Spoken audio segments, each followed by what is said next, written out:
نبی پاک صلی اللہ علیہ وسلم کے مدینے آنے سے پہلے ایک شخص تھا، عبداللہ بن ابی سلول اس کا نام تھا۔ تو مدینے والے لوگ اس کو اپنا پیشوا مانتے تھے، اوس بھی خزرج بھی، اس کی تاج پوشی بھی کی، بڑی اس کی منتا تھی۔ جب حضور آ گئے تو اس کا کاروبار بند ہو گیا۔ اب لوگ یہ نہیں سمجھتے کہ میں غلط ہوں، لوگ کسی کے مفادات کو ٹھیس پہنچتی ہے تو مخالفت کرنے لگ جاتا ہے۔ اب اس کے حالات جب خراب ہوئے تو اس نے پتہ کیا کیا، جھوٹ موٹ کا کلمہ پڑھ لیا۔ سمجھ آ رہی ہے باتوں؟ جھوٹ موٹ کا، اور منافقوں کا ایک ٹولہ اس نے تیار کر لیا جس کا قرآن مجید نے سورہ منافقون میں ذکر کیا۔ ایک جنگ کا موقع تھا، نبی پاک صلی اللہ علیہ وسلم تشریف لے گئے تو عبداللہ بن ابی سلول بھی چلا گیا۔ حضرت عمر فاروق رضی اللہ تعالیٰ عنہ کے ایک غلام تھے، وہ پانی لینے کنویں پہ گئے۔ ادھر سے انصار میں سے، چونکہ حضرت عمر کے غلام مہاجر تھے، انصار میں سے ایک شخص پانی لینے پہلے سے آیا ہوا تھا۔ پانی بھرنے میں کوئی اختلاف ہو گیا، جھگڑا ہو گیا، مار کٹائی تک نوبت آ گئی۔ حضرت عمر کے غلام نے کچھ چیز مار دی، اس شخص کو زخمی ہو گیا۔ اس نے پکارا، عبداللہ بن ابی سلول نے سمجھا کہ موقع اچھا ہے، دوڑا ہوا آیا اور آ کر اس نے کہا، انصار مدینہ بھاگ کے آؤ، جلدی آؤ، اور بڑے غلط جملے استعمال کیے۔ کہنے لگا، اگر ان لوگوں کو تم اپنا بچا کچا کھانے کو نہ دیتے مہاجروں کو تو آج یہ تمہارے سر پہ نہ بیٹھتے۔ معاذ اللہ، ایسی باتوں پہ کہا کریں، بولے یہ روزمرہ کی گفتگو میں عادت بنائیں، کوئی ایسی بات کرنی ہو تو معاذ اللہ استغفر اللہ کہہ کے کرنی چاہیے۔ اس نے کہا کہ معاذ اللہ، اب ان کو بچا کچا نہ دیں تو یہ ہمارے سر پہ نہ بیٹھتے۔ شور کیا اس نے۔ ہمارے ہاں بھی سیانے بندے پنچایت کے لوگ، وہ کہتے ہیں تو اس برادری کے بچے سے ہی مار کھا ہے، پتہ ہی نہیں چلا، جا اسے مار کے آ، سر پھاڑا، یہ کہا پھوڑ دے اس کا سر، اور دیکھ میں دیکھ لوں گا بعد میں جو ہوگا۔ یہ عقل مند لوگوں کے مشورے نہیں، یہ جاہل لوگوں کے مشورے۔ ناراض نہ ہونا، پر یہ نبی پاک صلی اللہ علیہ وسلم نے فرمایا ہے، حضور کا فرمان ہے۔ یہ کن لوگوں کا کام ہے؟ بول کے بتائیں، بول کے۔ پڑھے لکھے سیانے بندے اس طرح کے مشورے یہ بالکل نہیں دیتے، جاہلوں کا کام۔ پکارا، مہاجر سارے اکٹھے ہو گئے، انصار سارے آ گئے، اور جب انصار آئے تو مہاجرین کو بھی پکارا، مہاجر بھی آ گئے۔ اب وہ گتھم گتھا ہونے لگے تو کسی نے جا کے محبوب پاک کے کان میں کہا، یا رسول اللہ، وہاں تو مہاجر انصار لڑنے لگے، وہ پرانی لڑائیاں پھر سے جاگ گئی ہیں۔ نبی پاک تشریف لائے، حضور نے وہاں لفظ بیان کیے، فرمایا یہ تم نے کیا جاہلوں جیسا کام شروع کیا ہوا ہے؟ یہ کون سا کام ہے؟ اللہ کرے ہم سب اس کام سے باز آ جائے، آمین تو کہنا۔ اور تو اس برادری دے منڈے کوئی مار کھائے، برادری کیا ہوتی ہے؟ برادری تو تعارف کے لیے، اونچ نیچ کہاں سے آ گئی؟ کہا میرے رسول پاک علیہ الصلوۃ والسلام نے، فرمایا تم جاہلوں جیسے کام کر رہے ہو۔ صلح کرائی، بات رفع دفع کرائی، لوگ چلے گئے، معاملہ ٹھنڈا ہو گیا۔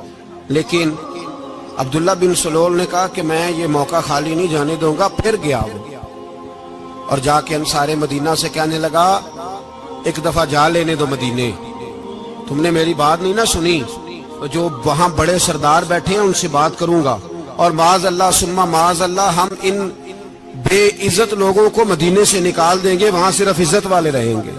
یہ غلط جملے اس نے ادا کیے جس کو قرآن پاک نے سورہ منافقون میں بیان فرمایا ہے۔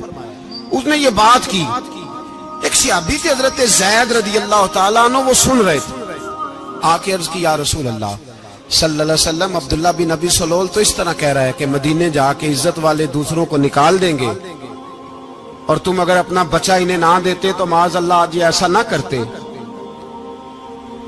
حضرت عمر نے بھی سن لیا، حضرت عمر نے بات سن لی، تلوار نکالی اور دوڑے۔ حضور نے بازو پکڑا، فرمایا کدھر جا رہے ہو؟ کہا یا رسول اللہ، اگر آج سزا نہ دی تو کل اور بات بھی کرے گا، اور اگر آج ایک قتل ہو گیا تو باقی سیانے بن جائیں گے۔ یا رسول اللہ مجھے چھوڑے، میں ماروں گا۔ حضور نے فرمایا عمر چپ کر، وہ جھوٹ موٹ کا کلمہ پڑھتا ہے، لوگ کہیں گے کہ محمد ابن عبداللہ نے اپنے ساتھی مارنے شروع کر دیے۔ چپ کر، حوصلہ کر، صبر کر، دلیری کر۔ حضرت عمر کہتے ہیں میری حضور کے کہنے پر میں ٹھہر تو گیا، پر وہ میرے اندر جو آگ لگی ہوئی تھی ٹھنڈی نہیں ہو رہی۔ کہتے ہیں میں چپ تو کر گیا۔ نبی پاک علیہ السلام نے پوچھا عبداللہ بن ابی سلول سے تو نے یہ کہا ہے؟ کہنے لگا حاشا وکلا، میں نے بات ہی نہیں کی نا۔ اب لوگ کہنے لگے کہ زید تو نوجوان ہے تو یہ بوڑھا آدمی ہے، چلو صحیح کہتا ہوگا۔ حضور بھی خاموش ہو گئے۔ اللہ پاک نے قرآن مجید نازل فرما دیا، فرمایا اللہ نے سن لی ان کی بات جنہوں نے یہ کہا ہے، اور پھر لفظ بڑے حسین ہے، فرمایا یہ کہتے ہم عزت والے ہیں؟ نہیں، وَلِلَّهِ الْعِزَّةُ وَلِرَسُولِهِ وَلِلْمُؤْمِنِينَ، فرمایا عزت تو اللہ کے پاس ہے، اللہ کے رسول کے پاس ہے، اور عزت تو مومنوں کے پاس ہے، مومنین کے پاس عزت ہے۔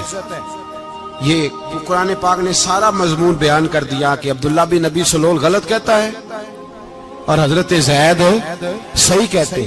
حضور نے کچھ نہیں فرمایا، جا رہا ہے قافلہ۔ جب مدینے کی سرحد آ گئی نا، حدود مدینہ منورہ کی شروع ہوئی، تو عبداللہ کا اپنا بیٹا، اس کا نام بھی عبداللہ بن عبداللہ تھا، اپنا بیٹا اس کا بڑا مخلص جانثار غلام تھا میرے رسول پاک صلی اللہ علیہ وسلم کا، وہ تلوار لے کے مدینے کی حد پہ کھڑا ہو گیا اور کہنے لگا میرے باپ تو نے اتنی بے ایمانی کے لفظ کہے کہ میں ان کو نکال دوں گا؟ کہے اپنی زبان سے کہ میں ذلت والا ہوں، رسول پاک کو اللہ نے بڑی عزت عطا فرمائی، کہے ورنہ میں تیری گردن کاٹ دوں گا۔ بول، کہے حضور بھی عزت والے اور نبی پاک کے غلام بھی عزت، کہے اپنی زبان سے، کہے میرے رب کا یہ فرمان ہے وَرَفَعْنَا لَكَ ذِكْرَكَ، حبیب میں خود تیرے لیے تیری شانوں کو بلند فرما دوں گا۔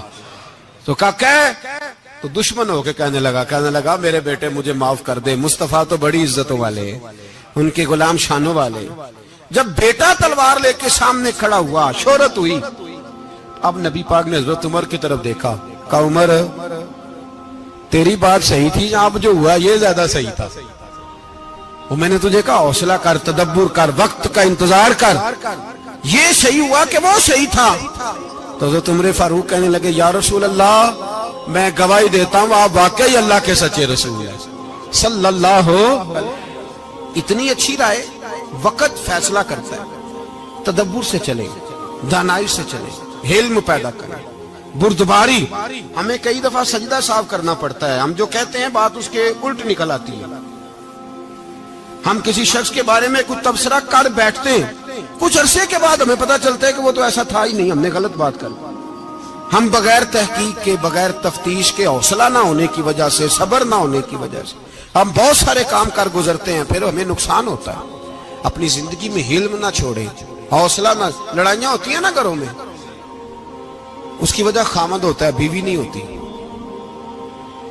یہ بات گھر جا کے بتانا کہ آج انہوں نے کہا۔ لڑائی کی وجہ کون ہوتا ہے؟ نہ بولو تسی، پر میں تے آنکھ ہی چھڑیا ہے، وہ تو ریکارڈ ہو گیا ہے۔ لڑائی کی وجہ کون ہے؟ جڑے باتیں لڑتے ہیں وہ کندے ہی نہیں پے۔ وجہ کون بنتا ہے جی؟ کیوں بلا؟ اس لیے کہ نبی پاک صلی اللہ علیہ وسلم نے فرمایا عورت کی اگل آدھی ہے تو تیری تو پوری ہے نا، جس کا مطلب ہے لڑائی اگر بچ سکتی تھی تو مرد کی وجہ سے بچ سکتی تھی، گھر میں امن ہو سکتا تھا۔ کہتے ہیں جی بڑی بیوقوف ہے میری سنتی نہیں، تو میں نے کہا جو اس سے بحث کر رہا ہے وہ سیانا ہے؟ بولیں، جو بحث کر رہا ہے وہ عقل مند ہے؟ بندہ تو چلو تھا وہ دانشور شیکسپیئر، باتیں بعض اوقات اس کی کچھ ایسی ہیں۔ اس سے کسی نے پوچھا تھا عورتوں سے کون جیت سکتا ہے بحث میں، تو اس نے کہا تھا وہ جو ان سے بحث نہ کرے، جو ان سے بحث ہے۔ تو بھائی تو وجہ اس لیے کہ حوصلہ تو نہیں کرنا تھا۔ نبی پاک علیہ السلام نے فرمایا بی بی ٹیڑھی لکڑی ہے، سیدھی کرنے کی کوشش کرو گے تو ٹوٹ جائے گی، سیدھی تو پھر کتنا بیوقوف ہے جو پتھر سے سر رگڑ رہا ہے، کتنا نادان ہے جو یہ حرکت کر رہا ہے، دریا میں چھلانگ لگا کے کہتا ہے ڈوبوں گا نہیں۔ تو بھائی حوصلہ پیدا کرے، علم پیدا کرے۔ بہت ساری ایسی باتیں کرے کہ جس میں اشتعال آئے گا، فٹافٹ 3 لفظ طلاق کے دے دیے، اب بھاگا گیا مفتی صاحب کے پاس، اوہو 4 بچوں کا کیا بنے گا؟ اور یہ بات پکی ہے کہ بچوں کو صرف ان کی ماں ہی پال سکتی ہے، ان کی ماں۔ تو بات مجھے نہیں بھولتی، ایک شخص نے بیوی کو طلاق دے کے دوسری شادی کی. اس کا بیٹا تھا 10 سال کا. اس نے اپنے بیٹے سے کہا کہ بیٹے بتا پرانی اماں صحیح تھی یا یہ صحیح ہے؟ اس نے کہا نہیں ابا وہ تو جھوٹ بڑے بولتی تھی، یہ صحیح ہے. وہ جھوٹی تھی، وہ جھوٹ بڑے بولتی تھی میری سگی اماں، یہ سچ بولتی ہے. اس نے کہا وہ کیسے؟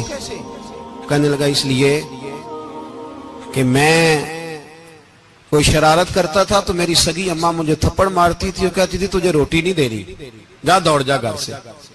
تو میں دوڑ جاتا تھا تو جھوٹ بولتی تھی نہیں دینی، پھر آدھے گھنٹے کے بعد مجھے ڈھونڈنے لگ جاتی تھی، ڈھونڈ کے لاتی تھی، پھر میری منت کرتی تھی، پھر مجھے کہتی تھی نہ مجھے ستایا کر، پھر میرا ماتھا چومتی تھی، پھر میری مرضی کا کھانا بنا کے دیتی تھی، پھر میرے منہ میں لقمے ڈالتی تھی. جھوٹی تھی، پہلے کہتی ہے نہیں دینی پھر پیچھے بھاگتی ہے. یہ سچی ہے، میں شرارت کرتا ہوں تو تھپڑ مار کے نکالتی ہے، پھر میں منتیں کرتا ہوں پر روٹی نہیں دیتی، پیر پکڑتا ہوں نہیں دیتی، سچ بولتی ہے، اپنی بات پہ ڈٹ جاتی. او بھائی بچے اس کی ماں ہی پال سکتی ہے، تو نے 3 جملے کہتے سوچا ہی نہیں، تیرا کا گیا تو یہ تو نئی بیوی ملے گی، اور اس کا بھی کیا گیا، اس کو بھی شاید شوہر مل جائے. ان پھولوں کی پرورش صرف ان کا مالی کر سکتا ہے، دوسرا کر سکتا؟ تو نے حوصلہ ہی نہیں کیا. ٹھیک ہے غلطی بیوی کی تھی پر تو مرد تھا نا، تیرے پاس تو دلیری تھی. فٹافٹی 3 طلاق کے جملے کہہ دیے. اور میرے رسول پاک علیہ السلام نے فرمایا جائز کام بڑے ہیں پر طلاق جائز تو ہے پر میرے رب کو پسند نہیں، اللہ کو پسند. تو نے مالی بگا دیا جس نے تیرے گھر کا باغ سینچنا تھا. تو بھائی یہ حوصلہ نہیں، درجنوں طلاقیں، 20 کیس، اور ابھی وہ شادی کے پورے کپڑے نہیں پہنے تو طلاق پہلے. اس کی وجہ یہ کہ حوصلہ نہیں، صبر نہیں، رضا نہیں، ہم احساس نہیں کرتے. اگر تو یہ سمجھ جائے کہ بس اللہ نے جو میرے لیے بہتر سمجھا مجھے دے دیا، صحیح ہے میری آزمائش ہے، کیا ہے کچھ ہے جو اس نے بہتر سمجھا مجھے اس نے، پھر تو سکھی ہو جائے، تیرے لیے جینا آسان ہو جائے، پھر تو بہت ساری پریشانیوں سے آزمائشوں سے دور ہو جائے. میرے نبی پاک علیہ السلام نے ہمیں حوصلہ کرنے کا حکم دیا، دلیری. 2-3 سال شاید پچھلے سال یا اس سے پچھلے سال حج کے موقع پہ نا ہمارے پاکستان میں تو بڑے بڑے انوکھے واقعات ہوتے ہیں نا، سننے سے کیا میں کہتا ہوں وہ عبرت کے لیے ہوتے ہیں. جعلی ویزے لگوا دیے حج کے کسی ایجنٹ نے، اللہ کے مہمانوں کو بھی لوگ لوٹ لیتے ہیں، جعلی ویزے لگوا دیے. اور مزے کی بات یہ ہے کہ پاکستانی ایئرپورٹ سے گزر بھی گئے وہ ویزے والے، اور احرام باندھے لوگ جدے پہنچ گئے. 4 آدمی تھے، انہوں نے ویزا دیکھا تو کہا نقلی آپ کو واپس جانا پڑے گا. اگلی فلائٹ سے وہ لوگ واپس آئے. آپ مجھے بتائیے ان کی جب وہ چھوٹے چھوٹے کلپ آئے، میڈیا نے ان کی باتیں سنی تو ان کے آنسو نہیں تھمتے تھے. ایک آدمی احرام باندھ کے گیا ہے، معمولی سمجھتے ہیں آپ؟ میرے جیسا غریب آدمی کبھی اس نے ارادہ کیا اور مدینے جانے کا لیٹ ہو جائے تو کلیجہ پھٹنے کو آتا ہے. کچھ مجبوریاں پیروں میں آ جائے، نہ جا سکے تو پتہ نہیں کتنی توبہ کرنے کو دل کرتا ہے کہ کہیں غلطی تو نہیں ہو گئی، کوئی ایسی بات تو نہیں نکل گئی. یقین کرے طبیعت پریشان ہو جاتی، یار کوئی ایسا کام تو نہیں ہوگا جس کی وجہ سے یہ بات ہوئی. 4 آدمی لوٹ آئے، حالات خراب ہو گئے، لوگ رو رو کے قصے سناتے تھے. لیکن میرے رسول پاک علیہ السلام کا حوصلہ دیکھو. حضور کعبے کا بھی کعبہ، حضور مالک، حرم کے مالک مطلق، جن کے صدقے اللہ نے کعبہ کو بیت اللہ بنایا. حاجیو آؤ شہنشاہ کا روضہ دیکھو، کعبہ تو دیکھ چکے اب کعبے کا بھی کعبہ دیکھو. حضور 1400 صحابہ کو لے کے گئے عمرہ کرنے. مقام حدیبیہ پر پہنچے تو کافروں نے روک لیا، ہم عمرہ نہیں کرتے.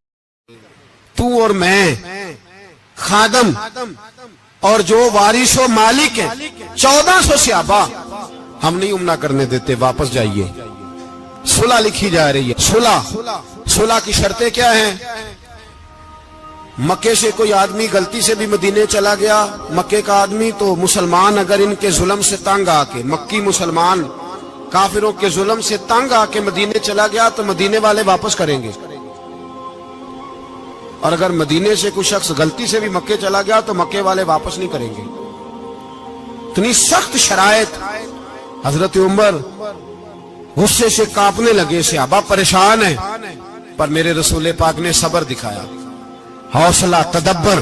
یہ تدبیر ہے, صبر ایک بہترین تدبیر ہے, اگر کوئی اپنائے تو بہترین طریقہ ہے. حضور نے فرمایا ہمیں منظور ہے, صلح کرو. اور اتنا سخت حکم ہے, کہنے لگے 1400 احرام والے واپس جائیں, بعد میں آنا, اس وقت نہیں عمرہ کرنے دیں گے. میرے نبی پاک علیہ السلام, مجھے بتاؤ, مجھے اور آپ کو دکھ ہوتا ہے تیاری ہو تو پروگرام رہ جائے, تو اگر احرام باندھا ہو اور اللہ کے رسول نے بندھوایا ہو تو حضور واپس لوٹنے لگے تو کتنی تکلیف کی بات ہے. حضور نے فرمایا چلو آئندہ آئیں گے. معاہدہ لکھا جا رہا ہے, حضرت علی معاہدہ لکھ رہے ہیں. لکھو محمد الرسول اللہ صلی اللہ علیہ محمد الرسول اللہ صلی اللہ علیہ وسلم اور قریش مکہ کے بیچ معاہدہ. یہ تحریر لکھی جا رہی تھی تو ابو سفیان بول پڑا, کہنے لگا جی ہم محمد الرسول اللہ نہیں لکھنے دیں گے معاذ اللہ, یہی تو ہمارا جھگڑا ہے. اگر آپ کو رسول اللہ مان لیا تو پیچھے رہ کیا گیا, محمد ابن عبداللہ لکھے. حضور نے حضرت علی سے فرمایا رسول اللہ کاٹ کے محمد ابن عبداللہ لکھو. حضرت علی لکھ رہے تھے, محمد رسول اللہ لکھا تھا, فرمایا رسول اللہ کاٹ کے محمد ابن عبداللہ لکھو. تو حضرت علی کہنے لگے حضور مجھے یہ لفظ کاٹنا نہیں آتا, حضور مجھے یہ لفظ کاٹنا. کسی صحابی نے اعتراض نہیں کیا کہ لکھنا آتا تھا, کہا مجھے کاٹنا. حضور نے دوبارہ کہا علی کاٹ دو. کہا یا رسول اللہ مجھے یہ لفظ کاٹنا نہیں آتا. میرے حبیب نے تیسری دفعہ کہا علی کاٹو. تو شیر خدا نے قلم چھوڑا, ہاتھ باندھے اور کھڑے ہو کہنے لگے محبوبہ مجھے تیرے قصیدے لکھنے آتے ہیں, کاٹنے کوئی نہیں آتے. میں مجبور ہوں, مجھ سے نہیں ہوتا. کوشش کرتا ہوں, نہ قلم اٹھتا ہے نہ ہاتھ چلتا ہے. میرے حبیب پاک نے قلم پکڑا اور لفظ رسول اللہ خود کاٹ کے محمد ابن عبداللہ کرایا. بھائی وقت گزر گیا, صلح ہو گئی. یہ تدبر, یہ حوصلہ, یہ تدبیر میرے نبی نے فرمائی. اب تو 1400 کو مکے نے نہ داخل ہونے دیا, لیکن 1 سال ہی گزرا, تھوڑا ہی وقت گزرا, میرے رسول پاک 10,000 کو لے کے مکے میں داخل ہو گئے. 10,000. اس نے فائدہ دیا. حکمت کیا تھی, تدبر کیا تھا. قریش روز لڑائی کرنے آ جاتے تھے, تبلیغ ہی نہیں کرنے دیتے تھے. ان سے صلح ہو گئی تو نبی پاک نے کیسر کو خط لکھا, کیسر روم کو, ہرکل کو. دور دراز تبلیغ پھیل گئی, مسلمان 100,000 سے زیادہ ہو گئے. ان کی طرف سے اب وہ لڑائی بند ہو گئی. میرے حبیب پاک علیہ السلام کے حوصلے نے کمال دکھایا, اس تدبیر نے فائدہ دیا امت مسلمہ کو. 10,000 کا لشکر لے کے حضور کعبے میں داخل ہوئے. کل جو ابو سفیان کہتے تھے نا محمد رسول اللہ لکھنے نہیں دوں گا, آج وہ خود کہہ رہے تھے اشہدو ان لا الہ الا اللہ واشہدو ان محمد رسول اللہ صلی اللہ علیہ. کل جو کہہ رہے تھے کہ میں یہ لفظ نہیں لکھنے دوں گا, آج ابو سفیان کی حویلی میں لاکھوں لوگ, ہزاروں لوگ بیٹھے تھے اور سارے کہہ رہے تھے محمد الرسول اللہ محمد الرسول اللہ محمد الرسول اللہ صلی اللہ علیہ وسلم. میرے محبوب کی تدبر نے, فقاہت نے, اور پھر کمال ہوا. 1400 کہاں اور 1,44,000 کہاں. 1400 کہاں اور 1,44,000. 1400 کو نہیں جانے دیا عمرہ کرنے. میرے رسول پاک 1,44,000 کو لے کے حج کرنے چلے گئے. حضور نے حج کیا, ہر طرف لبیک لبیک کی صدائیں بلند ہوئی. یہ میرے نبی پاک کا تدبر ہے, حوصلہ ہے. اگر وقتی طور پہ حوصلہ کر جاؤ گے, دلیری کر جاؤ گے, آنے والا وقت آسان ہو جائے. حوصلہ نہیں, صبر نہیں, سکون نہیں, 2-4 باتیں, یہاں تک کہ لوگ ابا جی کی بات برداشت نہیں کرتے. ایسے جملے کہہ دیتے ہیں جو دوبارہ پلٹ کے نہیں آتے. ماں کو لفظ نہیں بولتے, باپ کی روح تک چھلنی کر دیتے ہیں وہ جملے. لیکن لوگ اس وقت حوصلہ کرنے, اور ہم پنجابی لوگوں نے تو گنجائش ہی بڑی دے دی ہے. کہتے بچہ ہے جے ایک ہی ہے, ایک میں حوصلہ کرے کی ہے ماشاءاللہ. تو اگر جوان ہو گیا تو کہتے ہیں گرم خون ہے مکہ کم. اگر بوڑھا ہو گیا تو کہتے ہیں بوڑھوں میں حوصلہ نہیں ہوتا, نہ بچے میں نہ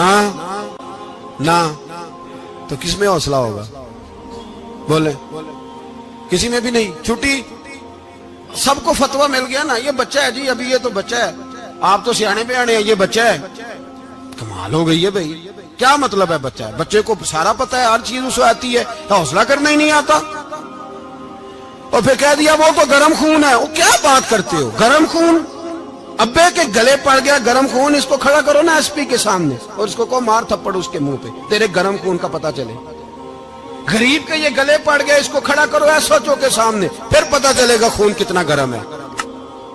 وہاں بالکل چپ ہے, بالکل خاموش ہے. اور گرم خون اس کا صرف اماں کے لیے, جلال صرف رہ گیا اگر غریب گھر کی بیٹی بیاہ کے لایا تو صرف اس کے لیے.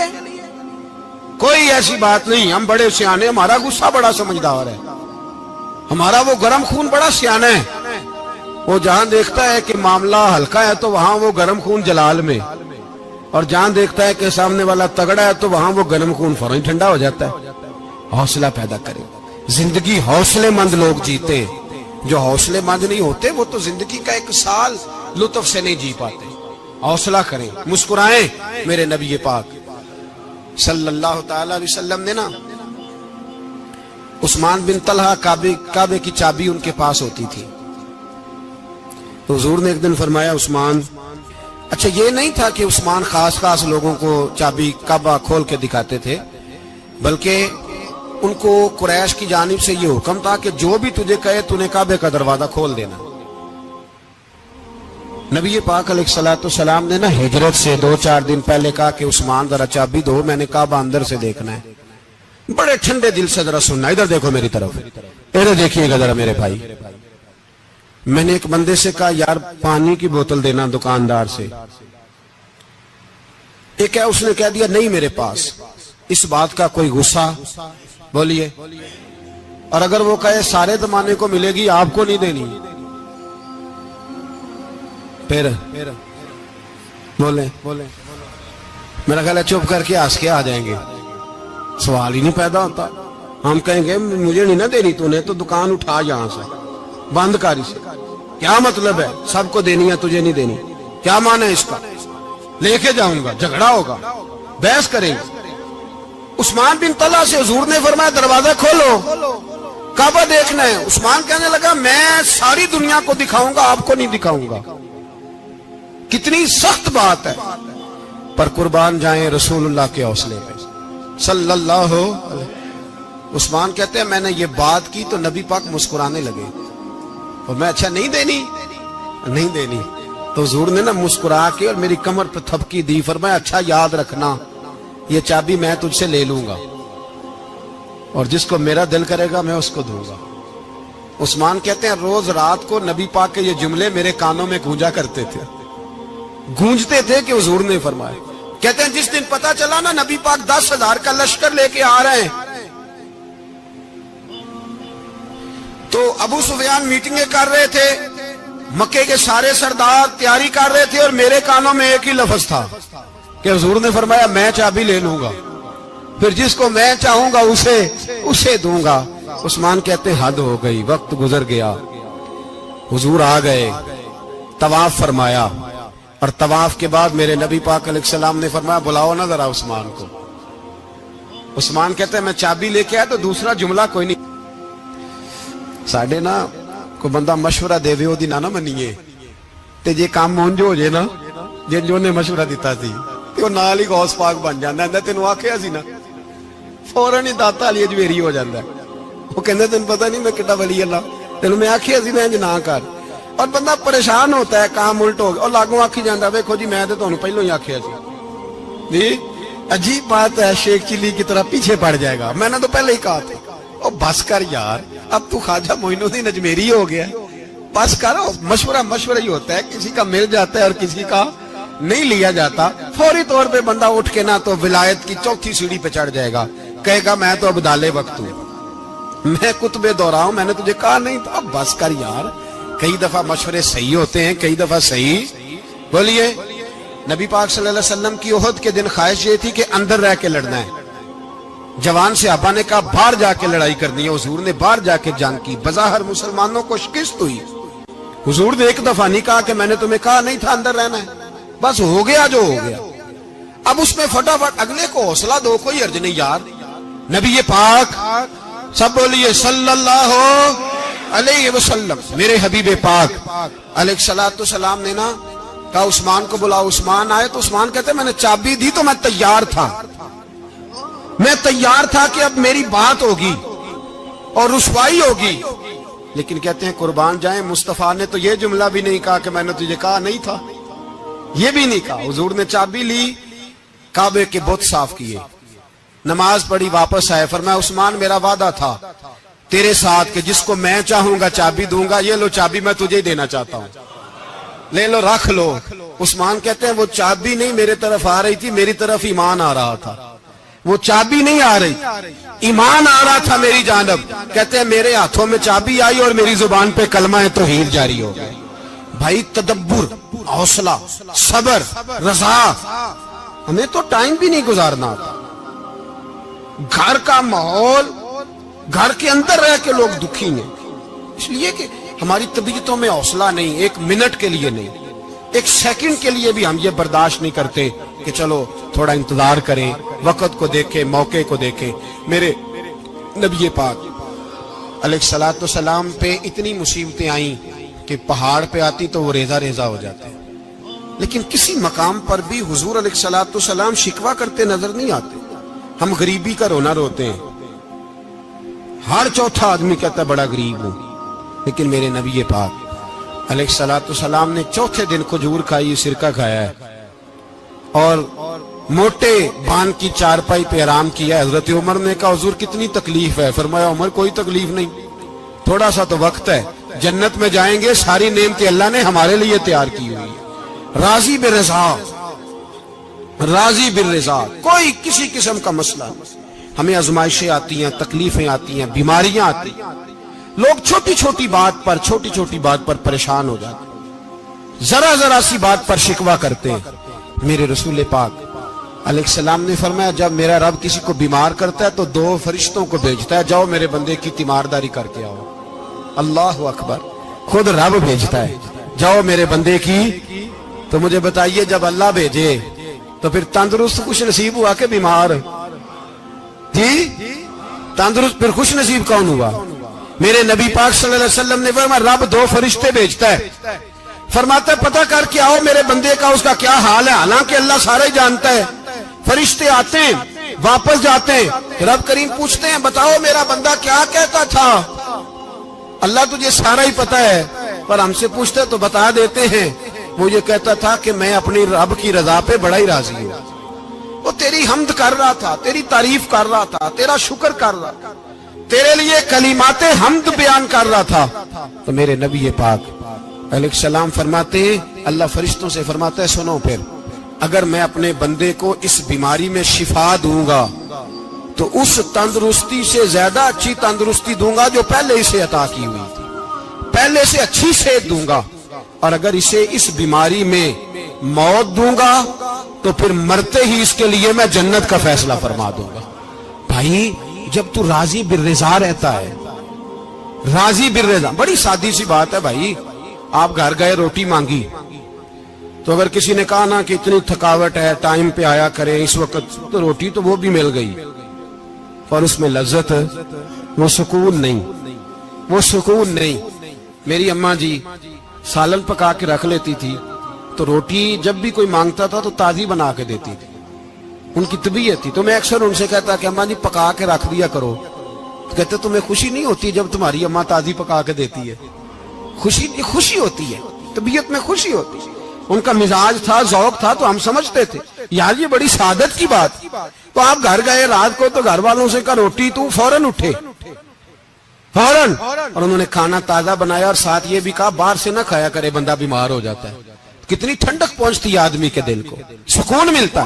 تو بھائی بیماری تو آپ نے کاٹ لی، لیکن ساتھ کہو ہو بڑا بیمار ہوں، میں نے تو اتنے گناہ بھی نہیں کیے، ظلم بھی نہیں کیا، کسی کو کچھ بھی. اب بیماری تب بھی کٹ گئی، پر بڑی آزمائش، مریض ڈاکٹر کے گلے پڑ رہا ہے، اس کے لواحقین جھگڑے کر رہے ہیں، بیماری وہ بھی کٹ گئی. اور ایک بیمار وہ ہے جو چارپائی پہ لیٹا ہے اور کہتا ہے جس طرح میرا اللہ راضی اسی طرح میں بھی راضی.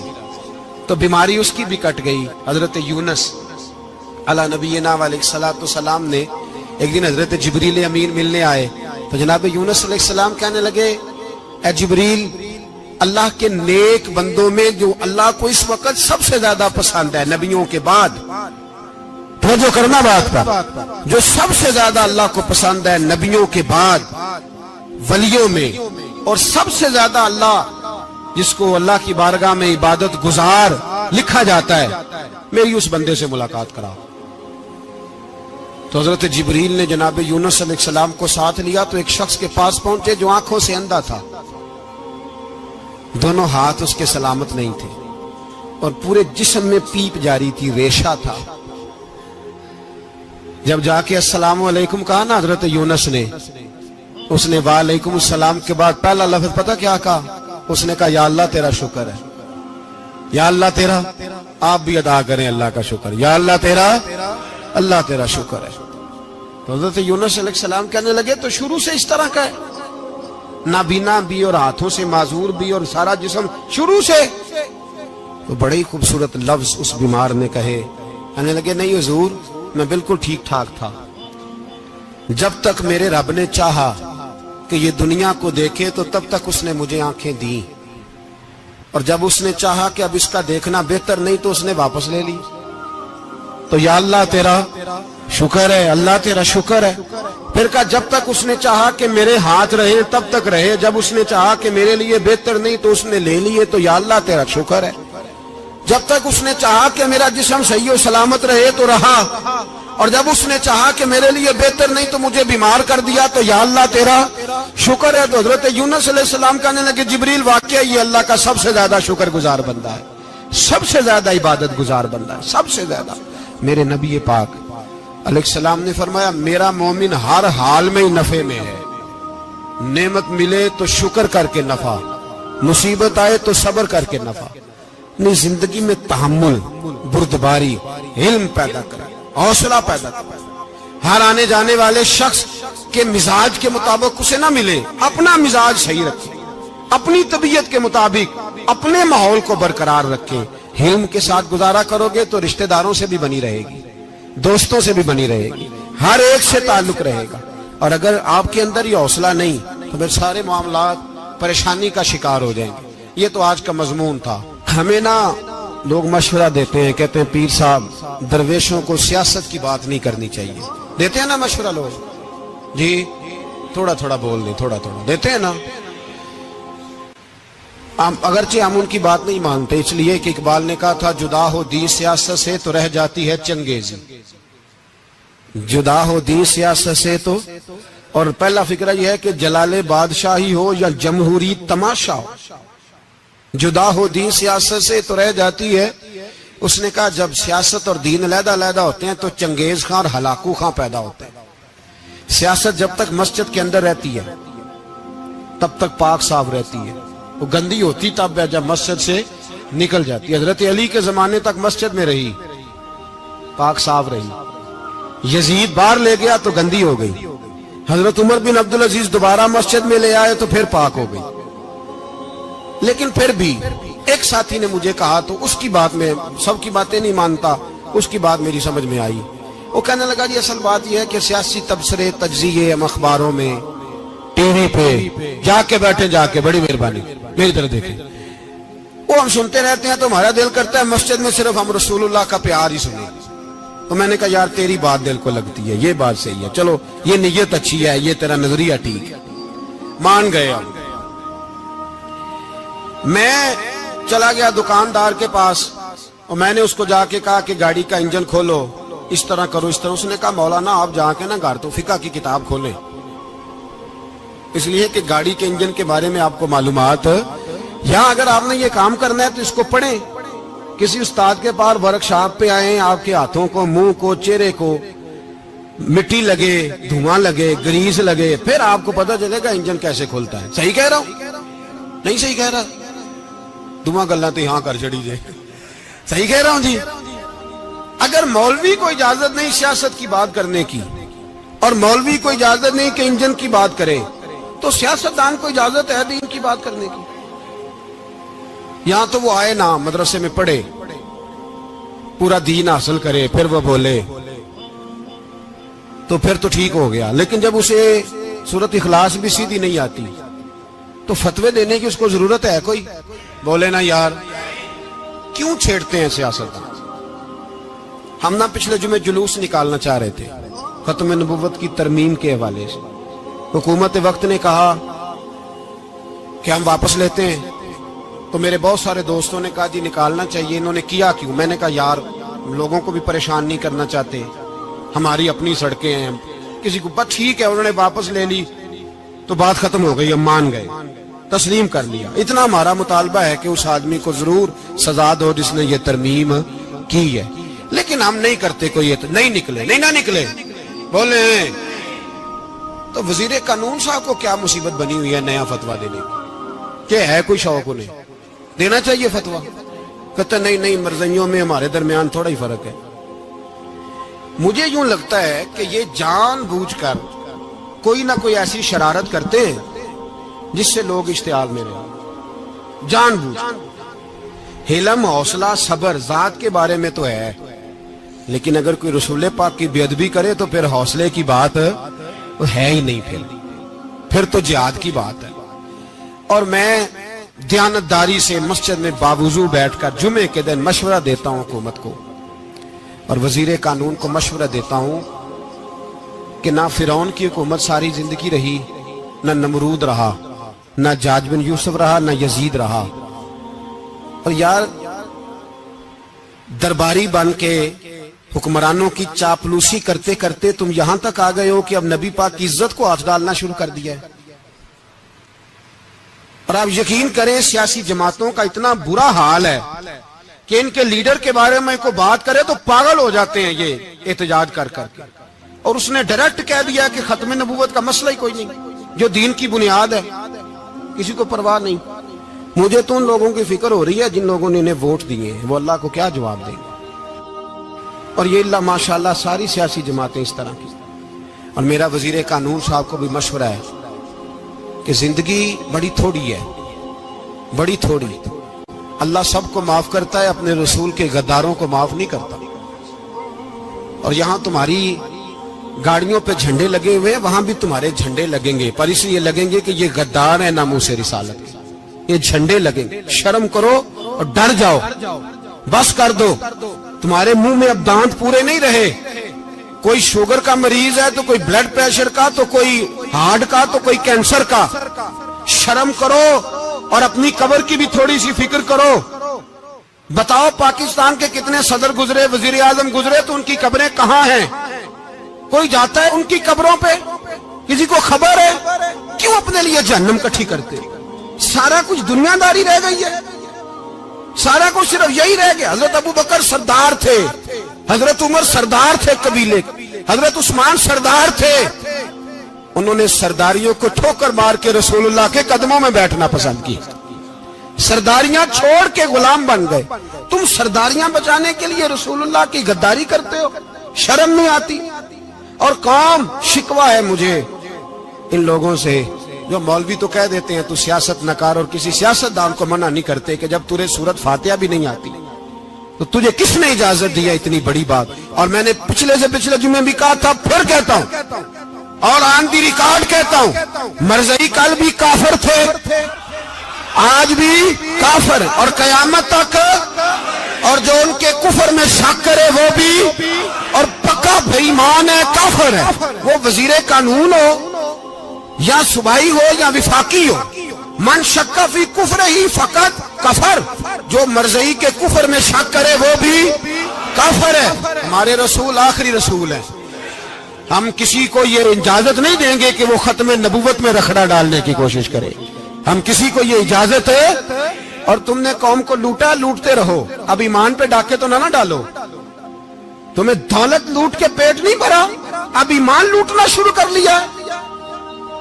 تمہارا فیکٹریاں لوٹ کر، قومی خزانہ لوٹ کر پیٹ نہیں بھرا، بھائی مانو اب دین بیچ کر اپنی حکومتیں پکی کرو گے۔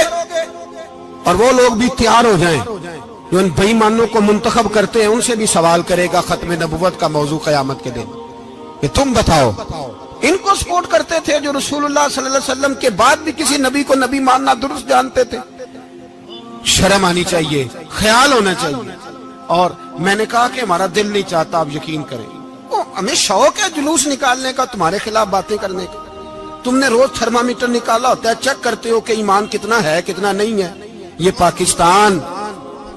پاکستان اگر صوبہ سندھ ہے تو حضرت عبداللہ شاہ غازی کا ہے، اگر بلوچستان ہے تو حضرت بابا عبد الرحمان کا ہے، اور اگر پشاور ہے تو وہ صوفیاء کا ہے، اور اگر یہ دھرتی پنجاب ہے تو یہ داتا علی اجویری کی ہے، یہ بابا فرید الدین کی ہے۔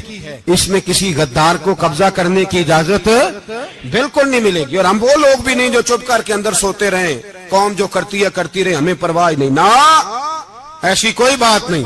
کوئی بندہ نہ سمجھے کہ انہیں ہوش نہیں، انہیں پتہ نہیں، ہمیں سارا کچھ ہی آتا ہے۔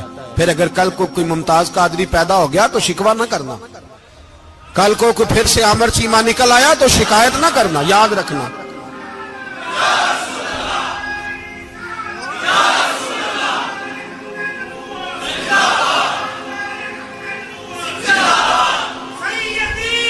تو میرے بھائی کھل کے بولے یا نبی رسول کے صلی اللہ علیہ وسلم۔ تو یہ مشورہ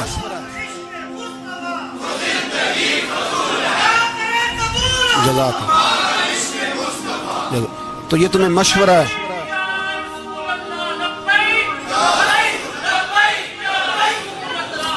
میری بات سنیں، یاد رکھیں، یہ لوگ بعد میں پچھتاتے ہیں، پھر مناظرے کراتے پھرتے ہیں، اس نے صحیح کیا کہ غلط کیا، پھر انہیں ہوش آتی ہے بعد میں، پھر ان کے ہواری نکل کے میدانوں میں دلیلیں دیتے ہیں۔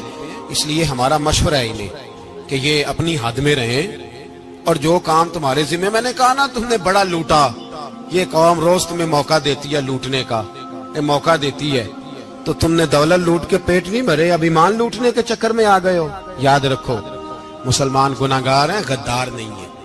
تمہیں دولت لوٹنے کا تو شاید موقع مل گیا ہے، پر ایمان لوٹنے کا موقع نہیں ملے گا، تو اس لیے اس کو لگام دو۔ اور ویسے بھی کتا جو پالتو ہوتا ہے نا، اس کو گھر کے اندر سنگلی سے باندھ کے رکھنا چاہیے۔ یہ تمہارے بوٹ چاٹتے ہیں، بھونکتے ہیں تمہارے حق میں، وزارتیں لیتے ہیں، ہم نے تو کوئی وزارت نہیں لی تم سے، اور نہ ہمیں شوق ہے، اس لیے کہ ممبری کیا کرنی ہے جس کو ممبر رسول عطا کر دیا جائے، اس نے کیا کرنی ہے یہ ممبریاں، اس کو پکا ممبر رسول دے دیا جائے، تو اس لیے اس سے باہر آؤ۔ میں نے کہا بڑے بڑے نمرود، فرعون، قارون دفن ہے، تمہارا بھی نام تک نہیں ہوگا، بالکل نام نہیں ہوگا۔ اس لیے ہمارا مشورہ، اور آپ لوگ بھی آئے نا یہ اگلے سال، تو ان کو کھڑا کر کے پوچھ لینا، اسلامی جمہوریہ پاکستان کا تم نے MPM میں نے بننا ہے، پہلا کلمہ ہی صحیح سنا دو، چلو خدا کا واسطہ یہی بتا دو کہ تمہیں نماز بھی ڈھب سے آتی ہے کہ نہیں، اور آپ کی موج ہے، آپ بٹھا لیتے ہیں سر پہ، کیا کریں، سمجھانے والے مفت گناہگار ہو گئے اور بہکانے والے سب تمہارے یار ہو گئے۔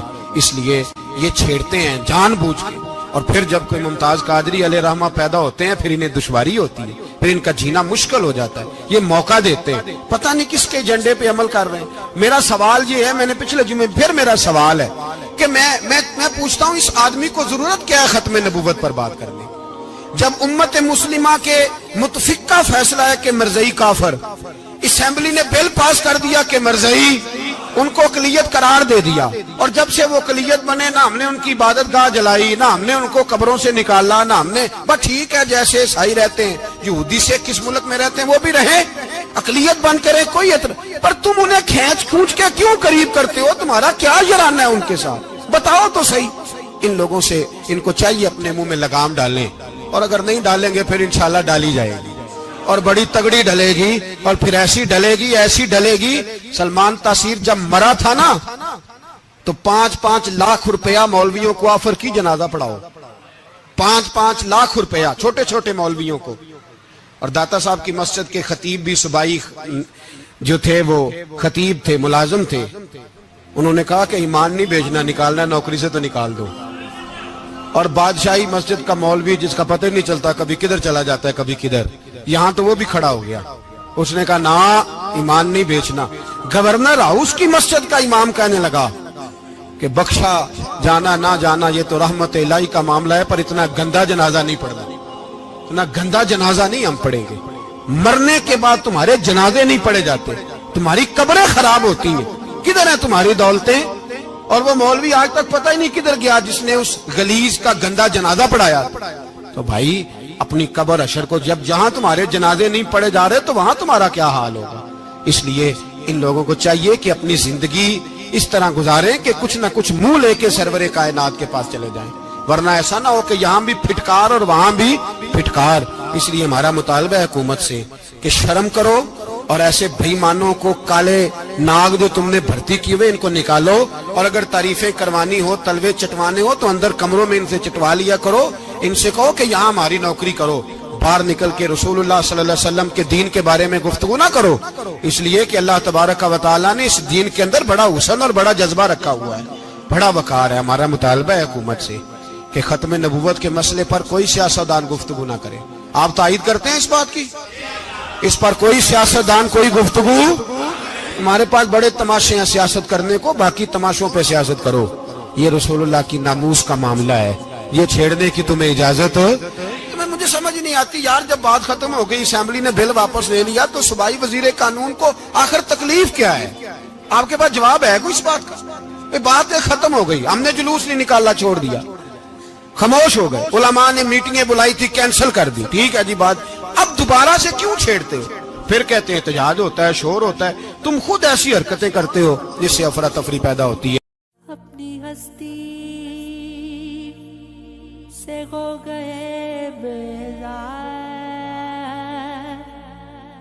آپ ہی بن گئے جمال یار.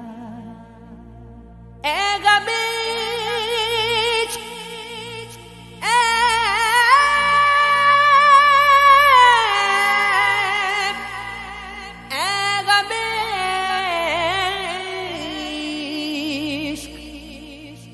کرم ہے تیرا, مٹ گئے ہیں خودی کے سب آثار. آنکھ سے ملا